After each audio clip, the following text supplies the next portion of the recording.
அப்போஸ்தலனாகிய பவுல் ரோமாபுரியாருக்கு எழுதின நிருபம் 14ஆம் அதிகாரம். விசுவாசத்தில் பலவீனம் உள்ளவனை சேர்த்து கொள்ளுங்கள், ஆனாலும் அவனுடைய மன ஐயங்களை குற்றமாய் நிர்ணயிக்காமல் இருங்கள். ஒருவன் எந்த பதார்த்தத்தையும் புசிக்கலாம் என்று நம்புகிறான். பலவீனனோ மரக்கறிகளை மாத்திரம் புசிக்கிறான். புசிக்கிறவன் புசியாதிருக்கிறவனை அற்பமாய் எண்ணாதிருப்பானாக. புசியாதிருக்கிறவனும் புசிக்கிறவனை குற்றவாளியாக தீர்க்காதிருப்பானாக. தேவன் அவனை ஏற்றுக்கொண்டாரே. மற்றொருவனுடைய வேலைக்காரனை குற்றவாளியாக தீர்க்கிறதற்கு நீ யார்? அவன் நின்றாலும் விழுந்தாலும் அவனுடைய எஜமானுக்கே அவன் உத்தரவாதி. அவன் நிலைநிறுத்தப்படுவான். தேவன் அவனை நிலைநிறுத்த வல்லவராயிருக்கிறாரே.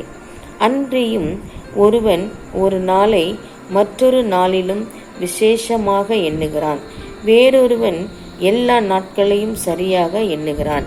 அவனவன் தன் மனதிலே முழு நிச்சயத்தை உடையவனாயிருக்க கடவன். நாட்களை விசேஷித்துக் கொள்ளுகிறவன் கர்த்தருக்கென்று விசேஷித்துக் கொள்ளுகிறான். நாட்களை விசேஷித்துக் கொள்ளாதவனும் கர்த்தருக்கென்று விசேஷித்துக் கொள்ளாதிருக்கிறான். புசிக்கிறவன் தேவனுக்கு ஸ்தோத்திரம் செலுத்துகிறபடியால் கர்த்தருக்கென்று புசிக்கிறான். புசியாதிருக்கிறவனும் கர்த்தருக்கென்று புசியாதிருந்து தேவனுக்கு ஸ்தோத்திரம் செலுத்துகிறான். நம்மில் ஒருவனும் தனக்கென்று பிழைக்கிறதும் இல்லை, ஒருவனும் தனக்கென்று மரிக்கிறதும் இல்லை. நாம் பிழைத்தாலும் கர்த்தருக்கென்று பிழைக்கிறோம், நாம் மரித்தாலும் கர்த்தருக்கென்று மரிக்கிறோம். ஆகையால் பிழைத்தாலும் மரித்தாலும் நாம் கர்த்தருடையவர்களாய் இருக்கிறோம். கிறிஸ்துவும் மரித்தோர் மேலும் ஜீவனுள்ளோர் மேலும் ஆண்டவராய் இருக்கும் பொருட்டு மரித்தும் எழுந்தும் பிழைத்தும் இருக்கிறார். இப்படி இருக்க நீ உன் சகோதரனை குற்றவாளி என்று தீர்க்கிறதென்ன? நீ உன் சகோதரனை அற்பமாய் எண்ணுகிறதென்ன? நாம் எல்லாரும் கிறிஸ்துவினுடைய நியாயாசனத்திற்கு முன்பாக நிற்போமே. அந்தப்படி முழங்கால் யாவும் எனக்கு முன்பாக முடங்கும், நாவு யாவும் தேவனை அறிக்கை பண்ணும் என்று என் ஜீவனை கொண்டு உரைக்கிறேன் என்பதாய் கர்த்தர் சொல்லுகிறார் என்று எழுதியிருக்கிறது. ஆதலால் நம்மில் ஒவ்வொருவனும் தன்னை குறித்து தேவனுக்கு கணக்குப்புவிப்பான். இப்படி இருக்க நாம் இனிமேல் ஒருவரை ஒருவர் குற்றவாளிகள் என்று தீர்க்காதிருப்போமாக. ஒருவனும் தன் சகோதரனுக்கு முன்பாக தடுக்கலையும் இடரலையும் போடலாகாதென்றே தீர்மானித்துக் கொள்ளுங்கள். ஒரு பொருளும் தன்னிலே தீட்டுள்ளதல்லவென்று கர்த்தராகிய இயேசுவுக்குள் அறிந்து நிச்சயித்திருக்கிறேன். ஒரு பொருளை தீட்டுள்ளதென்று எண்ணிக்கொள்ளுகிறவன் எவனோ அவனுக்கு அது தீட்டுள்ளதாயிருக்கும்.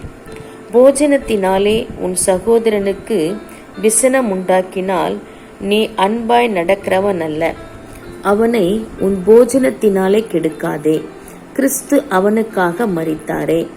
உங்கள் நன்மை தூஷிக்கப்பட இடங்கொடாதிருங்கள். தேவனுடைய ராஜ்யம் புசிப்பும் குடிப்பும் அல்ல, அது நீதியும் சமாதானமும் பரிசுத்த ஆவியினால் உண்டாகும் சந்தோஷமுமாயிருக்கிறது.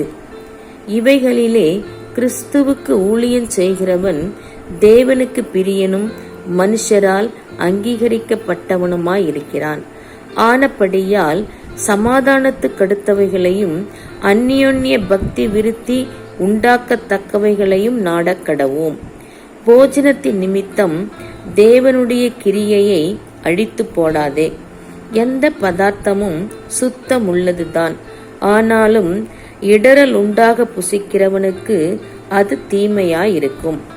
மாம்சம் புசிக்கிறதும் மதுபானம் பண்ணுகிறதும் மற்றெதையாகிலும் செய்கிறதும் உன் சகோதரன் இடறுகிறதற்காவது தவறுகிறதற்காவது பலவீனப்படுகிறதற்காவது ஏதுவாயிருந்தால் அவைகளில் ஒன்றையும் செய்யாமல் இருப்பதே நன்மையாயிருக்கும். உனக்கு விசுவாசம் இருந்தால் அது தேவனுக்கு முன்பாக உன் மட்டும் இருக்கட்டும். நல்லதென்று நிச்சயித்த காரியத்தில் தன்னை குற்றவாளியாக்காதவன் பாக்கியவான். ஒருவன் சமுசயப்படுகிறவனாய் புசித்தால் அவன் விசுவாசம் இல்லாமல் புசிக்கிறபடியினால் ஆக்கினைக்குள்ளாக தீர்க்கப்படுகிறான். விசுவாசத்தினாலே வராத யாவும் பாவமே. ஆமென்.